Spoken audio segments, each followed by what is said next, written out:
This next topic, Steve, do we want to go with yours? Yes, mine is going to be, I got it written down, favorite Nintendo gaming console. And I will name them off for you. You guys ready? Yeah. The NES or is it Famicom? Famicom. Famicom. Virtual Boy, N64, Game Boy Color, Game Boy Micro, Game Boy Advance, Nintendo DS, Wii U, or the 3DS. Okay. Did you say the original console on there too? Or was that The on Famicom? That's what it's called. It's actually that's Steve's like, yeah, man. Yeah, man. Famicom. But NES, oh man, it's starting to ring. It's okay though. Unless you guys can hear it loud. No, you're good. You're good. You're good. This By board the way, now. Stephen is in the middle of a hurricane right now. This is how much he loves you guys out there as an audience. These aren't shoulder pads. They're actually that's the side. The background. I thought you got built. Oh my god, yeah, I see what you're talking about. He turned into a Saiyan for a quick second. Yep. So if zombies come to my left or my right, I can just shoot them. Favorite console, huh? Yeah. So Steven, why don't you kick it off? What's your favorite console, man? Mine is going to be, of course, the Nintendo. Okay. The original Nintendo. Yeah. And I'll tell you why, because it has all the best games in the world. I'll name off the best games, and you guys will... Shit your pants. Asterisk. Yeah, asterisk. Put up the asterisk. There you go. I'm just going to start with Battletoads. So you guys remember Battletoads and everything that. Yeah. Love that one. Paperboy. Paperboy's Zelda. a good one. I have to throw Zelda in there. Love Zelda. The original I remember Zelda. playing that for hours because you'd have to invest hours in that game. You have to I invest. started You replaying have to. all of the original games, like on the Famicom and the NES. And I started playing the Zelda, and I played Zelda 2. And a lot of people don't know about Zelda 2, but Zelda 2 was like, it was so different than the formula we know today. It was side scroller. There was an open explorable world that you can go to anywhere, and there was like RPG elements where you could level up and you get more attack points and all this other stuff. So like you can actually grind in this game, and you can come back and like beat up like anything. Like you feel like a god like in a level that's kind of like giving you trouble, or a dungeon that's giving you trouble. So I thought that was really interesting. Zelda 2 is currently my favorite Zelda, actually. I've been converted. What I have actually is the very first 3 in the gold edition. You know, where they were the gold case. Yeah.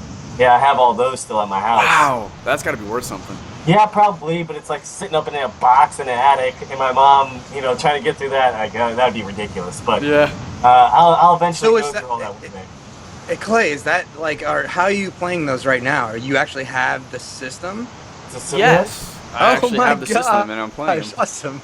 Yeah. Oh my God. Okay. So I would do you love that. still have to do the blow? Put it in. Oh yeah.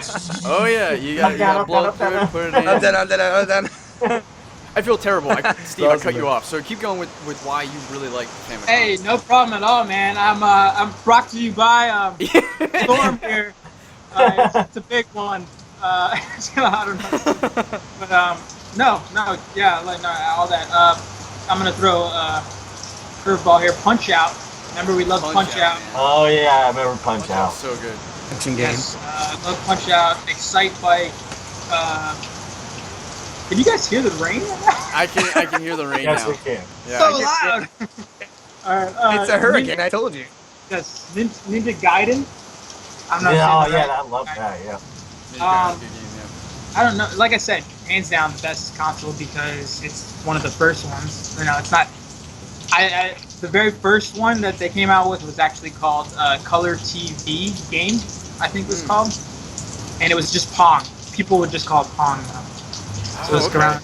I remember that one, but then the NES came out second. Well, that's crazy because I associate Pong with Atari. So that's really cool that Nintendo had that then. Sorry, it was called Color TV Game. That's what they called it because they wanted to like specify it to be like.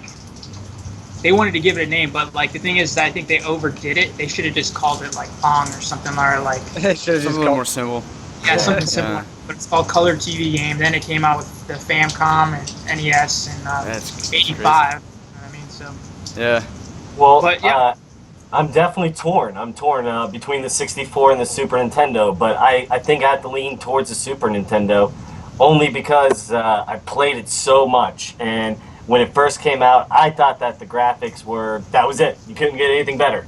Yeah. We're done at that point. But Game over, man. Yep. Yeah. There's Game over. so many games that came out during that even came out in the later years, and they just made better and better between the sports games. I'd play the football games. I'd play. I don't know why it just came to my head. Did you guys ever play Techno Super Bowl?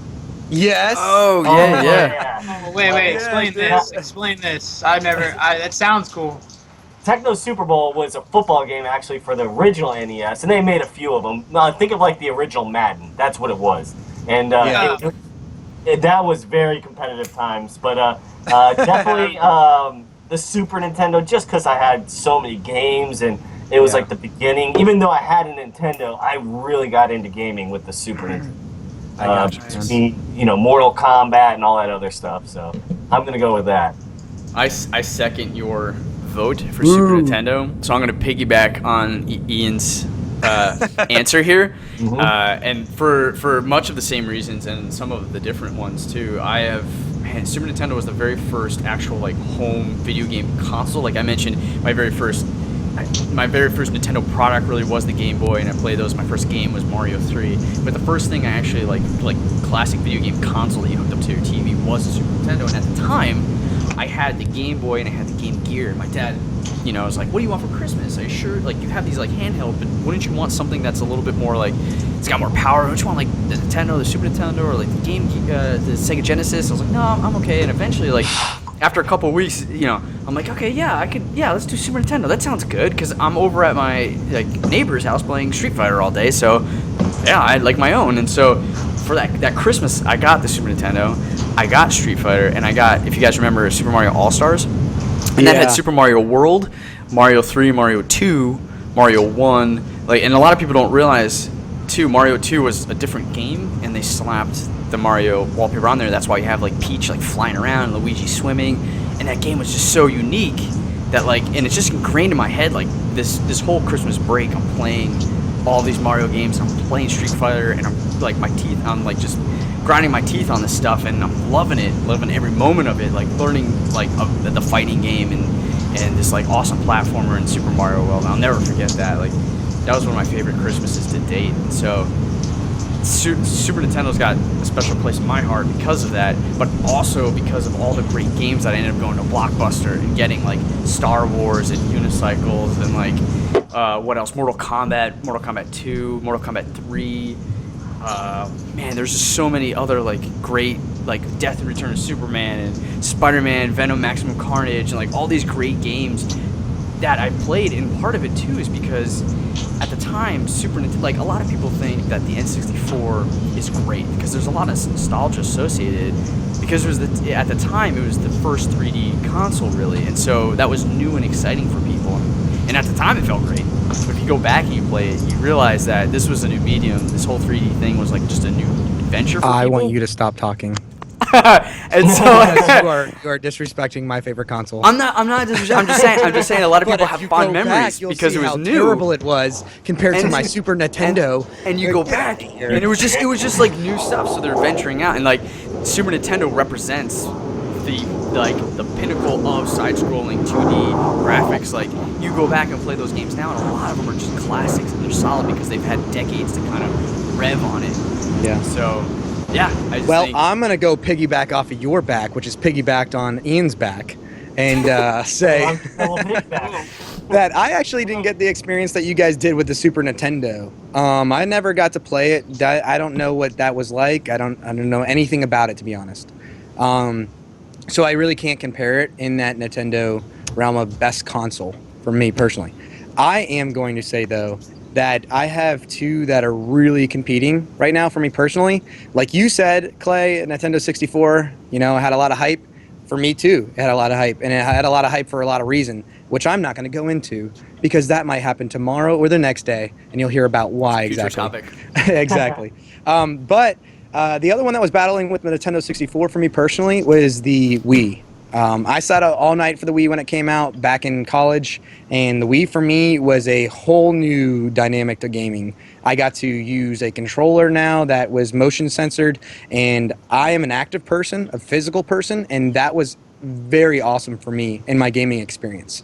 It stepped it up. It was no longer sitting on the controller only. I could now interact with the game, is what it felt like, at least. Now, were the graphics amazing? No, they weren't great. Were the game development amazing? No, it wasn't. But I still had a lot of love for the Wii, the Nintendo games, like Mario Party, for example. That one is so much fun for me personally. Even the Wii Sports, the game that came with the console. That to me is something I still play, whenever I have get-togethers. I have family that comes over for the Super Bowl, and before the Super Bowl is going on, we're doing bowling all together, or playing tennis. And I got my son playing on it too now with the Wii. So, I don't know, man. I'm going to say that the N64 is probably going to take it. It's going to take it for me as my favorite console. I'm not going deep into it, 'cause like I said, it's going to be probably in the next day or two. You're going to hear more about the N64 from me personally.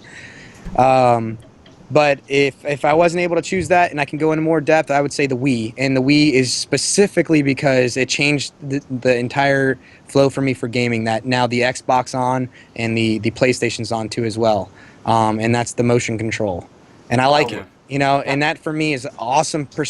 Incorporate that with virtual reality, and then you've got real gaming. So I like that it had at least one part of the puzzle for me personally, because I can be active with it. So I would say the Wii, man. And it didn't do great on the sales and stuff too. But I've been playing gaming for 26 years of my life, and I'd say that I loved it. It's a system I would still put money into. And it's crazy because you just said that you've been playing for 26 years of life, which probably all of us have been. And at every one of those points, I think Nintendo is involved in some way, shape, or form. Absolutely. And I think that's just incredible, because it is so ingrained in our gaming culture. Like, Nintendo has always been there. And I feel and hope it always will be there. Yeah. Despite some of the recent losses financially. Right. Yeah. And Rocco, you said Mario Party. Is that because you're really good at this?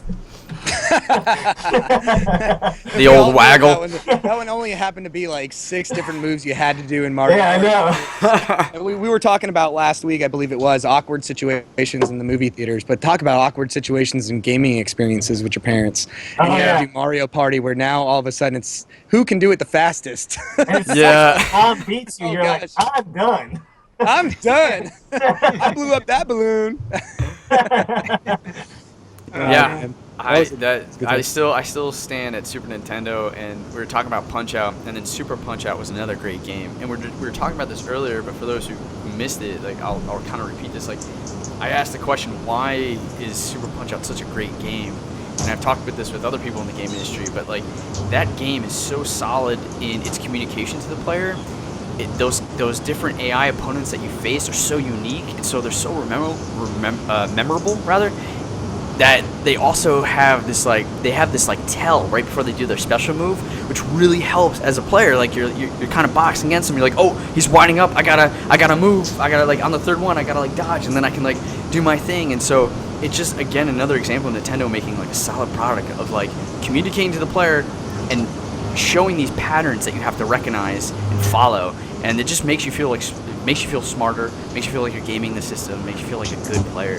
Something that Mario had, and something that's like Super Punch-Out had, that a lot of games sometimes, like especially the games I was describing earlier when I was playing on the Game Boy, they just would not communicate to me, how do I beat this first level? And so I'm stuck there looking like an idiot, running back and forth, and Home Alone or Terminator, like, what do I gotta do? And it's like, oh, you just gotta shoot this box that has no visual indication that could be shot, like, right? Like, but Super Punch-Out, it guided you throughout the whole game without telling you what to do, really, right? Like, it allowed you in a simple way to figure out the pattern. You felt smart because of that. It's really great. I agree with you. That is something that Nintendo did do. They did develop a lot of games that were where a child could recognize that pattern and then be able to win or succeed in it, and felt like they were able to learn from that game instead of other games out there. I played plenty of other games out there where it's just chaotic, and you're like, I don't have a clue what the next step is right now, and I'm almost gonna quit this game or throw it right in the garbage because, like, this is not making sense. It's Yeah. like if it doesn't have like some type of common sense logic behind it, then you're probably gonna lose a lot of gamers. And I feel like Nintendo did develop, not just develop, they didn't develop that idea. I think they just used it correctly. Where other game developers they might have just missed the ball there on the early development of the gaming community back in the 80s and when the Game Boys, Nintendos, and Sega and the Nintendos, Super Nintendos were all coming out. Yeah. What is Stevo doing here? He's trying to get back in focus. All right, we're going to take a quick break. We'll be right back. Absolutely. Thank you.